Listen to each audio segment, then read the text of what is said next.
আসসালামু আলাইকুম বন্ধুরা। নৌবাহিনীতে বেসামরিক পদে একটি নিয়োগ বিজ্ঞপ্তি প্রকাশিত হয়েছে। তো এখানে আপনারা বাংলাদেশের সকল জেলা থেকে ছেলে ও মেয়ে উভয়ে আবেদন করতে পারবেন এবং এখানে আপনারা অষ্টম শ্রেণী পাশ থেকে আবেদন শুরু করতে পারবেন। এখানে বেশ কিছু পদ রয়েছে, আমরা একে একে সবগুলো পদ দেখে নেব এবং এখানে আবেদন করার জন্য কত টাকা আবেদন ফি এবং কিভাবে আবেদন করবেন আপনাদেরকে সব কিছুই বলে দেবো।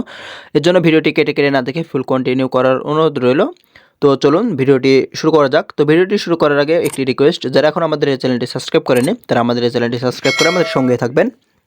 তো এখানে দেখতে পাচ্ছেন বাংলাদেশ নৌবাহিনী। তো এখানে অনেকগুলো পদ রয়েছে, আমরা একে একে পদগুলো দেখে নিই। এখানে এমটিডি, এখানে আপনারা বেতন পাবেন ৯,৭০০ টাকা থেকে ২৩,৪৯০ টাকা পর্যন্ত।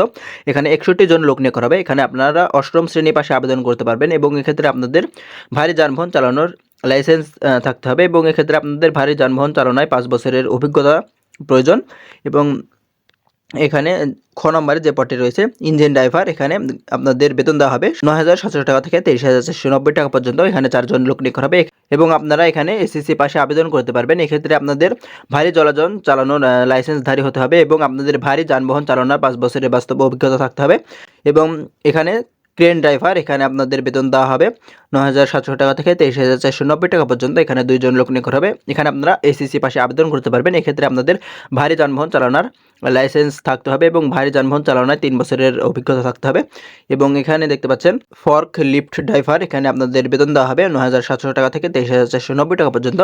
এখানে ২ জন লোক নিয়োগ করা হবে এবং এক্ষেত্রে আপনাদের এসএসসি পাশে আবেদন করতে পারবেন এবং এক্ষেত্রে আপনাদের ভারী যানবাহন চালানোর লাইসেন্সধারী এবং আপনাদের ভারী যানবাহন চালানোর ৩ বছরের বাস্তব অভিজ্ঞতা প্রয়োজন। এবং এখানে দেখতে পাচ্ছেন লিডিং ফায়ারম্যান, এখানে ৪ জন লোক নিয়োগ করা হবে এবং এখানে আপনাদের বেতন ৯,৭০০ টাকা থেকে ২৩,৪৯০ টাকা পর্যন্ত। এখানে আপনারা এসএসসি পাশে আবেদন করতে পারবেন এবং এক্ষেত্রে আপনাদের ভারী যানবাহন চালানোর লাইসেন্সধারী হতে হবে এবং ভারী যানবাহন চালানোর ৩ বছরের বাস্তব অভিজ্ঞতা প্রয়োজন। এবং এখানে দেখতে পাচ্ছেন ফায়ার ইঞ্জিন ড্রাইভার, এখানে বেতন ৯,৭০০ টাকা থেকে ২৩,৪৯০ টাকা পর্যন্ত। এখানে ৪ জন লোক নিয়োগ করা হবে এবং এক্ষেত্রে আপনারা এসএসসি পাশে আবেদন করতে পারবেন এবং এক্ষেত্রে আপনাদের ভারী যানবাহন চালানোর লাইসেন্সধারী এবং ভারী যানবাহন চালানোর ৫ বছরের বাস্তব অভিজ্ঞতা প্রয়োজন। এখানে দেখতে পাচ্ছেন ইঞ্জিন ড্রাইভার, এখানে বেতন ৯,৩০০ টাকা থেকে ২২,৪৯০ টাকা পর্যন্ত। এখানে ৫ জন লোক নিয়োগ করা হবে এবং এক্ষেত্রে আপনারা এসএসসি পাশে আবেদন করতে পারবেন এবং ভারী জলযান চালানোর লাইসেন্সধারী এবং সংশ্লিষ্ট কাজে ৩ বছরের বাস্তব অভিজ্ঞতা। এবং ক্রেন ড্রাইভার, এখানে আপনাদের বেতন হবে ৯,৩০০ টাকা থেকে ২২,৪৯০ টাকা পর্যন্ত। এখানে ৬ জন লোক নিয়োগ করা হবে এবং এক্ষেত্রে আপনারা এসএসসি পাশে আবেদন করতে পারবেন এবং এক্ষেত্রে আপনাদের ক্রেন ড্রাইভিং লাইসেন্স এবং আপনাদের ভারী যানবাহন চালানোয় ৩ বছরের বাস্তব অভিজ্ঞতা প্রয়োজন। এখানে মোট ৮৮ জন লোক নিয়োগ করা হবে এবং এখানে দেখতে পাচ্ছেন প্রার্থীর বয়স ১৯শে ডিসেম্বর ২০২৪ সালের মধ্যে ১৮ থেকে ৩২ বছরের মধ্যে হতে হবে। আপনাদের বয়স ১৮ থেকে ৩২ বছরের মধ্যে হতে হবে এবং এখানে আপনারা কোন ঠিকানায় আবেদনপত্রটি প্রেরণ করবেন সেটি এখানে দেওয়া আছে।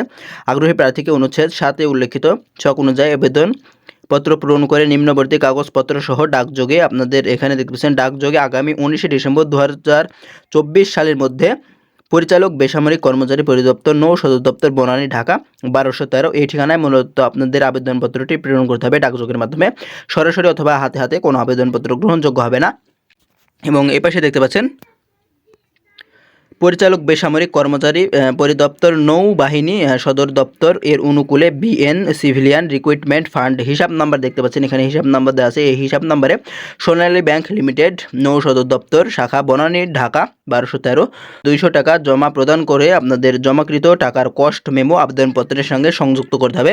এক্ষেত্রে আপনাদের পোস্টাল অর্ডার বা ব্যাংক ড্রপ বা ট্রেজারি চালান গ্রহণযোগ্য হবে না। এবং এই ৭ নম্বর যে ফর্মটি দেখতে পাচ্ছেন, এই ফর্মটি পূরণ করে আপনাদেরকে মূলত আবেদন করতে হবে। তো এখানে যে পদের নামটি লিখবেন এবং যে বিজ্ঞপ্তি নম্বর চেয়েছে এই বিজ্ঞপ্তি নাম্বারের পাশে দেখতে পাচ্ছেন প্রথমে যে বিজ্ঞপ্তি নং দেওয়া আছে এই বিজ্ঞপ্তি নাম্বারটি আপনারা এখানে বসিয়ে দেবেন এবং এখানে আপনাদের নাম, পিতার নাম, মাতার নাম এগুলো মূলত পূরণ করতে হবে। পূরণ করে আপনাদের আবেদন করতে হবে এবং এখানে দেখতে পাচ্ছেন আবেদন গ্রহণের শেষ তারিখ ১৯শে ডিসেম্বর ২০২৪ সালের মধ্যে। আপনাদেরকে নির্ধারিত তারিখের পর কোনো আবেদনপত্র গ্রহণ করা হবে না। তো আপনারা যারা আবেদন করতে ইচ্ছুক তারা এই তারিখের আগে আবেদনপত্রটি প্রেরণ করবেন। তো আশা করি আপনারা সবাই বুঝতে পেরেছেন। না বুঝতে পারলে আপনারা আমাদের হোয়াটসঅ্যাপে নক দেবেন, আপনাদেরকে আমরা বুঝিয়ে দেওয়ার চেষ্টা করব।